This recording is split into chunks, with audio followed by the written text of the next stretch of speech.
gahunda hano ku Muhima y'igitaramo cy'abahamya ba Yesu. Umwe muri bo akaba agiye kutubwira ese korali abahamya ba Yesu ni iyihe, amavu n'amavuko, yatangiye ryari, reka twumve. Nkuko tubizi neza ko hari abantu bagize imbaraga zikomeye cyane mu kugira ngo babashe kutwubakira urusengero twugamamo izuba n'imvura, tugasenga, tukagira umushyikirano n'Imana.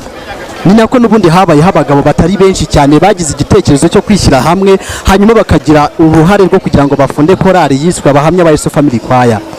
N'ubundi ntabwo nitwa Ismail Mwanafunza, ahubwo nitwa Sam Kwizera, nta nubwo ndi umunyamakuru kuri RB, ahubwo ndi umukunzi w'abahamya ba Yesu Family Choir. Mu mwaka w'1987 nibwo iyi korali yatangiye. Uhise ubyumva neza ko uyu munsi turi mu mwaka w'2023, ni ukuvuga ko byibuze imyaka 36 irashize iyi korali iri mu murimo w'ivugabutumwa. Utekereza ko abaririmbyi bane bonyine aribo bishyize hamwe kugira ngo babashe gutangiza iyi korali abahamya ba Yesu Family Choir?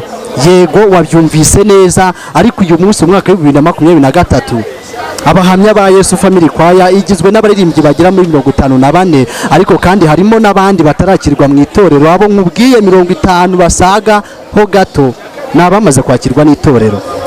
Wari uzi neza ko iyi korali igejeje byibuze volume ya audio indirimbo zigera muri 11, ifite nanone video volume zigera muri 7. Ubyumvise neza ko n'ubundi umurimire cyawo ukora wivuga butumwa, n'ubundi ejo bundi uzaza usanga yaramaze no kugeza muri volume zisaga 15.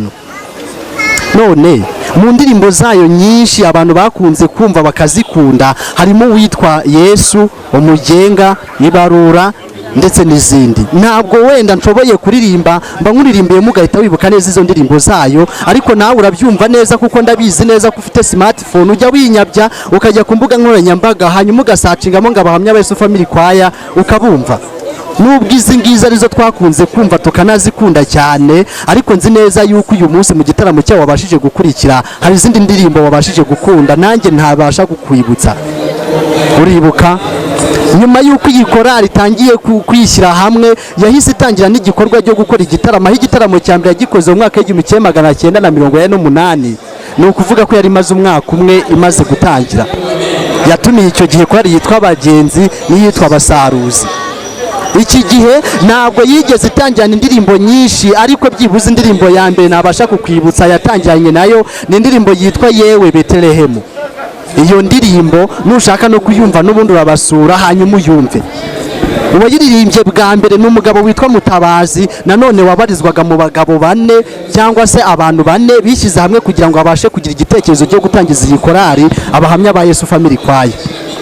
Uyu munsi iyi korali imaze gukora ibyo bitaramo ntabwo yigeze iryama gusa, ahubwo yakomeje gukora urugendo rwo gukwirakwiza ivugabutumwa ku isi hose, cyangwa se no muri Afurika no mu Rwanda muri rusange. Nk'urugero, n'ubu kuri sitade y'Ubworoherane Musanze bakozeho igitaramo, nanone Nyamirambo bakora igitaramo, ku Muhima bakora igitaramo, i Bujumbura bakora igitaramo, Tanzania bakora igitaramo, nanone uyu munsi bakoze igitaramo. Ubyumvise neza? Yego. Reka tukubwire intego y'iyi korali. Intego yayo ni ugukomeza gukora ivugabutumwa mu ndirimbo, kubana neza n'itorero no gutebutsa umwami wacu. Ibi byose twabiteguye twifashishije bamwe mu bagize iyi korali abahamya ba Yesu Family Choir. Twifashisha igitabo kivuga ku baririmbyi n'akamaro ko kuririmba cy'itorero ry'Abadiventiste cyitwa Uburezi, n'ubusesenguzi bw'umwe mu bo mwumvise babashije kugenda batanga ijambo n'ibiganiro bivuga kuri korali yabo. Nk'ibisanzwe nitwa Sam Kwizera. Ushaka kurikira ibiganiro byacu n'ubundi wasura YouTube channel Kwizera Sam Official, cyangwa se ukanasura abahamya ba Yesu Family Choir. Turabakunda cyane, murakoze cyane. Sam Kwizera, urakoze cyane ku kiganiro uhaye Kwiringira TV ndetse no kubitangazamakuru bigiye bitandukanye.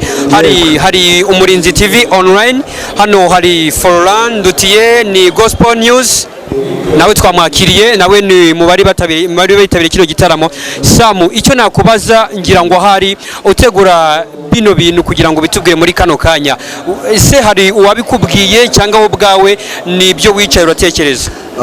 Murakoze cyane. Gusa ntekereza ko umunsi naje gukunda abahamya ba Yesu Family Choir, twarabakunze mu gihugu cy'u Rwanda, hanyuma tunishyira hamwe dukora itsinda ry'abakunda iyi korali. Umwe muri bo witwa Sindambiwe John niwe wabashije guhita yumvisha ikiganiro cyanjye, amaze kubyumva ahita agira uruhare rukomeye cyane rwo kuma ibitekerezo bijyanye n'iyi korari kuko urumva igihe yabayeho ntabwo nari nakabayeho.